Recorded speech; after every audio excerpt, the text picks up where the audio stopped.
Hi everyone, I am Karan Masru. Welcome to this video. इस video में हम डिस्कस करने वाले कोड फोर्सेस राउंड 847 डिवीजन 3 का problem C, that is permutation. Also before moving on, I would like to tell you about the upcoming coding contest by Newton School, that is coders X, जिसमें कि 10 lakhs तक के prizes है। More than 500 participants will be getting prizes and gift vouchers, and there are also placement opportunities with top tech companies. So make sure you register for this event as soon as possible by the link which is given there in the description. As always, let's start by understanding the question.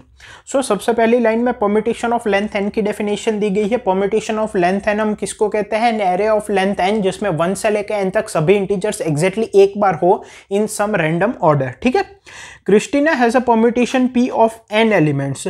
She wrote it on the white board n times such that, ठीक है, क्या बोला गया है? Christina के पास एक permutation p है of length n, ठीक है ना।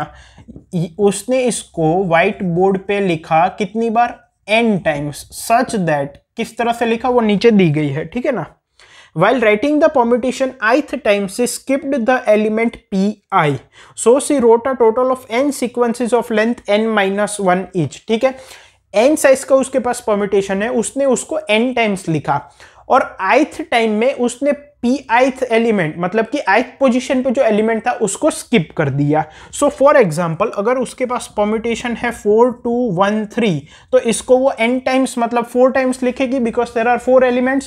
पहली बारी में वो 4 को स्किप करेगी, फिर 2 को, फिर 1 को, फिर 3 को। तो फर्स्ट टाइम वो लिखेगी 2 1 3, सेकेंड टाइम वो लिखेगी 4 1 3, थर्ड टाइम वो लिखेगी 4 2 3 एंड फोर्थ टाइम वो लिखेगी 4 2 1। ठीक है ना। 2 1 3 4 1 3 2 1 3 4 1 3 4 2 3 एंड 4 2 1। ठीक है, okay. You know all the n sequences that has been written on the whiteboard, but you do not know their order. They are given in arbitrary order. Reconstruct the original permutation from them। ठीक है, तो अब क्या दिया गया है हमें input में?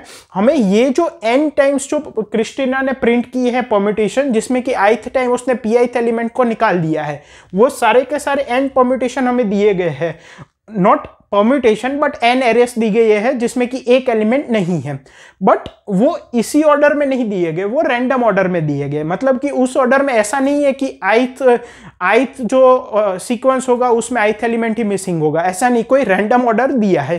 तो हमें उस रैंडम ऑर्डर से ओरिजिनल परम्यूटेशन बताना है, ठीक है ना। ओके, फॉर एग्जाम्पल इन चारों को ही रैंडम ऑर्डर में नीचे दिया गया है, जिसमें ये 4 2 1 फर्स्ट है, फिर 4 1 3 है, फिर 4 2 3 है आई गेस्ट, या तो फिर 4 2 3 सेकेंड पोजीशन पे है, 2 1 3 थर्ड पोजीशन पे है, ये फोर्थ पोजीशन पे, सम रैंडम ऑर्डर में दिया गया है और इनका ओरिजिनल आंसर ये है। तो हमें ओरिजिनल परम्यूटेशन जनरेट करके बताना है, ठीक है ना। इनपुट किस तरह से दिया गया है? इनपुट में सबसे पहली लाइन में नंबर ऑफ टेस्ट केसेस, सभी टेस्ट केस की फर्स्ट लाइन में है n, that is the size of the permutation. फिर नेक्स्ट n लाइंस में हमें n सीक्वेंसेस दी गई है which are each of length n minus 1। हर एक सीक्वेंस में एक एलिमेंट मिसिंग है, वो ये n माइनस 1 सीक्वेंसेस है जो कि क्रिस्टीना ने प्रिंट की थी, but in some random order. ऐसा नहीं कि ith परम्यूटेशन ith सीक्वेंस में ith एलिमेंट मिसिंग हो, ठीक है। और हमें आउटपुट में क्या डिस्प्ले करना है? हमें आउटपुट में original permutation p of length n display करना है। कंस्ट्रेंट्स मैंने यहाँ पे लिखे हैं। I hope question clear. अब इसके कंसेप्ट पे मूव करते हैं। सो अब यहाँ पे कंसेप्ट डिस्कस करते हैं। यहाँ पे आप मेरे फेस पे एक स्माइल देख रहे होंगे, बिकॉज यहाँ पे मैं आपको इस तरह से एक्सप्लेन करूंगा कि आपको एक तरह से फील आएगी कि एग्जैक्टली यहाँ पे हो क्या रहा है और मजा आ जाएगा, ठीक है। फील आ जाए तो कमेंट्स में लिख देना कि फील आ गई। नाउ यहाँ पे कंसेप्ट के बारे में डिस्कस करेंगे एंड देन ये टेस्ट केस है उस पर ड्राई रन करेंगे, आपको एब्सोल्युटली समझ में आ जाएगा। फिर इसका इंप्लीमेंटेशन भी देख लेंगे। अब यहाँ पे देखो हो क्या रहा है, हमें ओरिजिनल परम्यूटेशन क्रिएट करना है, लेकिन हमें n सीक्वेंसेस दी गई है इनपुट में, तो वो कैसे जनरेट हुई है इसको पहले समझो, ठीक है ना। फिर मैं एक बहुत अच्छी चीज ऑब्जर्व करवाता हूं। देखो ओरिजिनल परम्यूटेशन p था, फिर इसको n टाइम्स हमने लिखा, मतलब क्रिस्टीना ने लिखा अकॉर्डिंग टू द क्वेश्चन। किस तरह से लिखा? ith टाइम जब वो परम्यूटेशन लिख रही थी तो ith पोजीशन पे जो एलिमेंट था pi, उसको उसने रिमूव कर दिया, ठीक है ना। अब ये जो n सीक्वेंसेस मिली उन सभी की लेंथ क्या है? n माइनस 1 है, बिकॉज हर एक में एक एलिमेंट मिसिंग है। अब उसको किसी आर्बिट्ररी ऑर्डर में मिक्स कर दिया और वो रैंडम ऑर्डर में हमें n सीक्वेंसेस दी गई है इनपुट में, जिनमें सभी सीक्वेंस में n-1 एलिमेंट्स है, सभी में एक एलिमेंट मिसिंग है। लेकिन ऐसा नहीं है कि ith सीक्वेंस जो इनपुट में दी गई है उसमें ith एलिमेंट ही मिसिंग है, क्योंकि वो तो प्रोसेस थी, लेकिन एंड में उसको रैंडम ऑर्डर में, आर्बिट्रेरी ऑर्डर में हमें दिया है। अब हमें वो n सीक्वेंसेस दी गई है जिसमें हर एक सीक्वेंस में n-1 एलिमेंट्स है। अब हमें उससे ओरिजिनल परम्यूटेशन p जनरेट करना है, ठीक है ना। इससे हमें रैंडम, पहले इसको रैंडमली डिस्ट्रीब्यूट किया और जो n सीक्वेंसेस मिली, इन n सीक्वेंसेस से हमें ओरिजिनल परम्यूटेशन जनरेट करना है, ठीक है। ओके, अब एक बात समझो, अगर मैं ये सोचूं कि 1 2 3 अप टू n एलिमेंट्स है, तो ith एलिमेंट की पोजीशन क्या होगी, ये अगर हम सोचें तो एक बात समझो, हमें यहां पे n सीक्वेंसेस दी गई है। अब जो ith एलिमेंट है जिसकी वैल्यू i है, ठीक है ना, नॉट पोजीशन i, वो किसी एक सीक्वेंस में नहीं होगा, ठीक है, बाकी सब सीक्वेंस में होगा। ओके, अब वो परम्यूटेशन में चाहे किसी भी पोजीशन पे हो, वो हमें निकालनी है। लेकिन वो जो n सीक्वेंसेस है उनमें से n-1 सीक्वेंसेस में ith एलिमेंट होगा, एक में नहीं होगा, जिसकी वैल्यू i है, ठीक है ना। तो अगर मैं उसकी पोजीशंस ऑब्जर्व करूं, तो अब ऐसे ऑब्जर्व करो, ये परम्यूटेशन है, ठीक है ना, ये लेफ्ट है, ये राइट है, ये first index, second index, third index, up to ये nth इंडेक्स, ठीक है ना। कोई m इंडेक्स है जिसपे वैल्यू i है, ठीक है। तो अब n-1 सीक्वेंसेस ऐसी होगी जिसमें वो उसको नहीं निकाला है, ठीक है ना, एक सीक्वेंस में उसको निकाला होगा, क्योंकि ये जो n permutations, n sequences print की है, ith सीक्वेंस में pi एलिमेंट निकाला है। तो अब वो जो m पोजीशन पे एलिमेंट था, अगर मैं किसी एक सीक्वेंस की बात करूं out of all this n sequences, तो m पोजीशन पे एलिमेंट था, उसकी वैल्यू थी i। अगर उसके पीछे वाला कोई एलिमेंट किसी सीक्वेंस में निकाला है तो उसकी पोजीशन क्या रहेगी, m ही रहेगी। अगर उसको खुद को निकाल दिया है तो वो होगा ही नहीं। अगर उसके आगे का कोई एलिमेंट निकाल दिया है किसी सीक्वेंस में तो वो आगे एक पोजीशन शिफ्ट हो जाएगा। इसका मतलब अगर तीनों केस ऑब्जर्व करें तो उसके पीछे का एलिमेंट अगर निकाला हुआ है उस सीक्वेंस में, तो i जो एलिमेंट जिसकी वैल्यू i है और पोजीशन m है वो वहीं पे है। अगर उसके आगे का निकाला है तो वो आगे शिफ्ट हो गया है, और अगर हमने उसको ही निकाल दिया है तो वो नहीं है। तो यहां से हमें क्या समझ में आ रहा है कि अगर हम सभी n सीक्वेंसेस में से i वैल्यू वाले एलिमेंट की पोजीशंस निकाल दे, तो जो मैक्सिमम वैल्यू होगी पोजीशन की, वही उसकी ओरिजिनल परम्यूटेशन में भी पोजीशन होगी। क्योंकि एक केस में जब हम पीछे का एलिमेंट निकाल रहे हैं तब वो उसी पोजीशन पे है, mth पोजीशन पे वैल्यू i। जब हम आगे का एलिमेंट निकाल रहे हैं तब वो आगे शिफ्ट हो जाएगा, लेकिन जब हम उसको निकाल रहे हैं तब वो है ही नहीं। मतलब कि या तो वो अपनी ओरिजिनल पोजीशन पे होगा या नहीं होगा, या आगे शिफ्ट हो जाएगा। इसका मतलब अगर हम i वैल्यू वाली एलिमेंट की सभी पोजीशन निकाल ले out of all the n sequences, तो एक में वो नल होगी। रिमेनिंग n-1 पोजीशंस में से जो मैक्सिमम पोजीशन होगी वही उसकी ओरिजिनल एरे में पोजीशन होगी। सही बताओ, फील आ गई कि नहीं? ठीक है, लेकिन एक छोटा सा यहां पे कैच है। अब इस पे हम रन करते हैं और आपको समझ में आ जाएगा। ठीक है, अब इसको देखो, यहां पे मैं 1 की पोजीशन निकालता हूं, 2 की, 3 की और 4 की। तो 1 की पोजीशन क्या है? 3 नल 2 2। ठीक है ना, मतलब पहले सीक्वेंस में 3 है, दूसरे में नल है, फिर 2 है, फिर 2 है। 2 की पोजीशन क्या है? 2 की पोजीशन है 2 2 1 नल, 2 2 1 नल। 3 की पोजीशन क्या है? नल 3 3 3, नल 3 3 3। 4 की क्या क्या पोजीशन है? 1 1 नल 1, 1 1 नल 1। हमने क्या डिस्कस किया था कि सभी एलिमेंट्स की जो पोजीशन होगी एक में नल होगी। अगर उसके पीछे का एलिमेंट निकाला है तो वो वहीं पे होगा, और अगर उसके आगे का एलिमेंट निकाला है फ्रॉम द ओरिजिनल परम्यूटेशन तो उसकी पोजीशन आगे शिफ्ट हो जाएगी। मतलब कि उसकी जो मैक्सिमम वैल्यू होगी वही उसकी ओरिजिनल परम्यूटेशन में पोजीशन होगी। ठीक है, 4 की मैक्सिमम वैल्यू क्या है? 1 1 नल 1। इसका मतलब 4 जो है वो फर्स्ट पोजीशन पे होगा। सॉरी, इसका आंसर क्या था? 4 2 1 3 था आई गेस। ठीक है, okay, let me check once, okay, जिससे कि हमें कोई भी मिस्टेक ना हो जाए। 4 2 1 3। ठीक है, तो अब देखो 4 में मैक्सिमम पोजीशन है 1, तो 4 में मैक्सिमम पोजीशन है 1। 2 में पोजीशन क्या है, 2 2 1 नल। 2 2 कब होगा, जब उसके पीछे के एलिमेंट निकाले होंगे। 1 कब होगा, जब उसके आगे के एलिमेंट निकाले होंगे। नल कब होगा, जब उसको खुद को निकाला होगा। मतलब कि 2 मैक्सिमम पोजीशन है, मतलब ओरिजिनल परम्यूटेशन में भी वो 2 पोजीशन पे है। ठीक है, अब देखो 1 की भी मैक्सिमम पोजीशन 3 है और 3 की भी मैक्सिमम पोजीशन 3 है। अब पहले समझते हैं ऐसा क्यों हो रहा है। क्योंकि एक एलिमेंट nth पोजीशन पे होगा, लेकिन हमें जो इनपुट में n सीक्वेंसेस दी गई है उनकी लेंथ ही n-1 है। तो ऐसा नहीं हो सकता कि किसी की पोजीशन n हो जाए, इसीलिए यहां पे लास्ट पोजीशन पे 3 है, लेकिन यहां मतलब कि 3 की पोजीशन 4 है, लेकिन यहां पे 4 कहीं नहीं है। क्यों? क्योंकि ये जो सीक्वेंसेस दी गई है उनकी लेंथ ही n-1 है। तो अब कैसे आइडेंटिफाई करेंगे? जो लास्ट एलिमेंट होगा वो एक में नल होगा जब वो खुद नहीं होगा, और बाकी सब में वो n-1 होगा क्योंकि उसके आगे का ही कोई एलिमेंट गया होगा। जैसे कि 3 जो है लास्ट पोजीशन, एक में नल है, बाकी सब में n-1 है।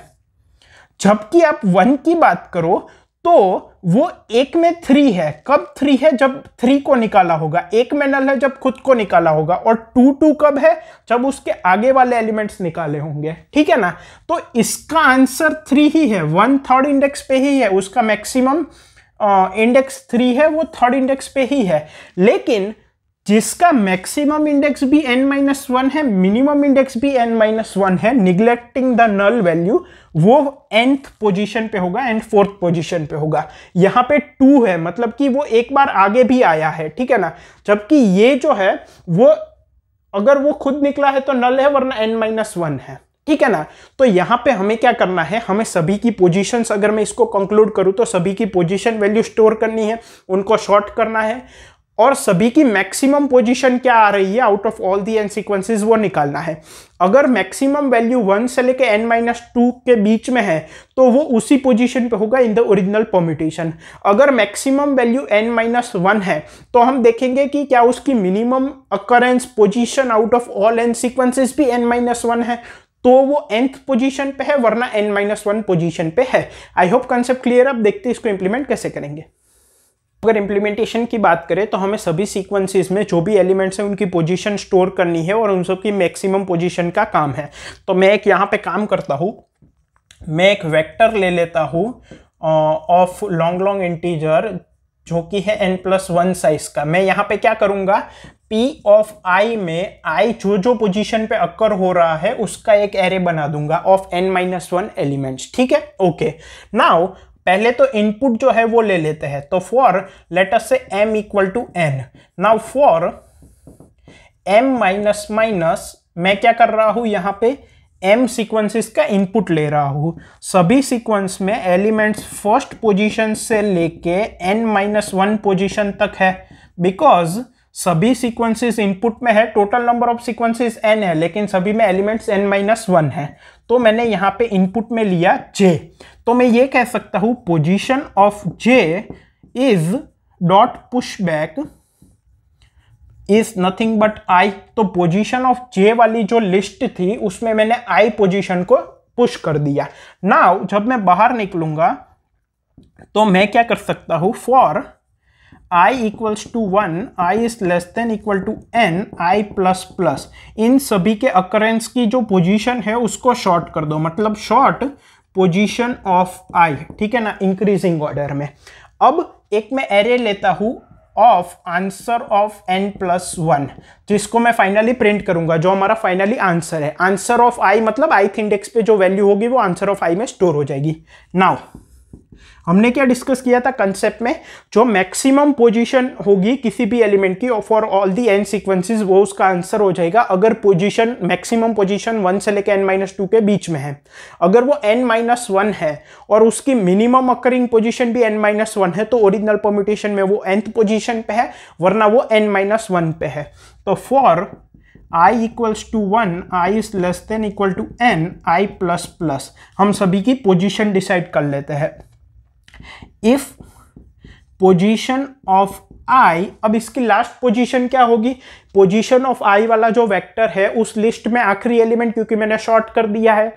अब ith एलिमेंट में कितनी पोजीशंस होगी, मतलब कितने एलिमेंट्स होंगे उस लिस्ट में, n-1। क्योंकि वो n-1 सीक्वेंसेस में होगी, एक में नहीं होगी आई वैल्यू। तो इंडेक्स कहां से कहां तक जाएगा, 0 से लेकर n-2 तक। तो मैक्सिमम वैल्यू क्या हो जाएगी, n-2। So if position of I और n-2 इंडेक्स की, मतलब maximum position of I is equal to n-1, else अगर वो नहीं है तो सिंपली जो भी उसकी मैक्सिमम पोजीशन है वहीं पे ith वैल्यू आएगी। मतलब कि answer of position of I n-2 ये आई वैल्यू वाले एलिमेंट की मैक्सिमम पोजीशन है, तो इस पोजीशन पे वैल्यू आएगी आई, मतलब answer of this position is I in the original permutation. अगर ये n-1 है तो ith की मिनिमम पोजीशन भी अगर n-1 है, मिनिमम कहां पे होगी, 0 इंडेक्स पे। So if position of I 0 equals to n-1, अगर ये भी n-1 है देन पोजीशन, तो आई वैल्यू जो है वो nth इंडेक्स पे होगी। सो position of answer of nth index is I, else answer of n-1 index is I. अगर उसकी मिनिमम और मैक्सिमम पोजीशन दोनों n-1 है out of all the n occurrences, इसका मतलब वो लास्ट एलिमेंट है, वरना वो n-1 पोजीशन पे ही होगा इन द ओरिजिनल परम्यूटेशन। और हम यहां से बाहर निकल के क्या करेंगे, for i equals to 1, i is less than equal to n, i plus plus, simply print answer of i। ठीक है ना, इससे हमें हमारा ओरिजिनल परम्यूटेशन प्रिंट हो जाएगा।